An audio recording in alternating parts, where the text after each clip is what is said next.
కర్ణాటక ఎన్నికల ఫలితాలు తెలంగాణ మీద ఏమాత్రం ప్రభావం చూపవని బీజేపీ రాష్ట్ర ఉపాధ్యక్షుడు ఎన్వీఎస్ఎస్ ప్రభాకర్ స్పష్టం చేశారు.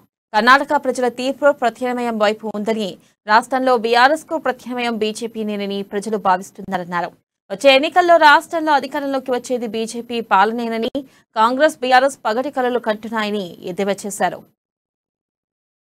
కర్ణాటక ఎన్నికల యొక్క ప్రభావం అనేది ఒకవేళ తెలంగాణ పైన ఉంది అని అనుకున్నా, ఆ ఫలితాల యొక్క నేపథ్యంలో ఇక్కడ ప్రజలు తీసుకోబోయేటువంటి ఒక నిర్ణయాన్ని ప్రభావితం చేస్తారు అని ఆలోచించినా, ఏ రకంగా ఏ కోణంలో నుంచి చూసినా కూడా కర్ణాటకలో ప్రజల తీర్పు ప్రత్యామ్నాయం వైపు ఉంది అన్నటువంటిది అయితే వాస్తవంగా కనబడ్డటువంటి ఒక అంశం. ఆ ప్రత్యామ్నాయమే ఈ రాష్ట్రంలో బీఆర్ఎస్ కి ఎవరు అన్నటువంటిదే ప్రధాన అంశం. ఈ రాష్ట్రంలో ముమ్మాటికి ప్రజలు కోరుకుంటుంది బీఆర్ఎస్ కి ప్రత్యామ్నాయం ఎవరు అంటే అది భాజపానే అని చాలా స్పష్టంగా అర్థమైనటువంటి ఒక సందర్భాలు మనకి అనేకం కూడా ఉన్నాయి అన్నటువంటి విషయాన్ని నేను ఈ సందర్భంగా తెలియజేస్తా ఉన్నాను.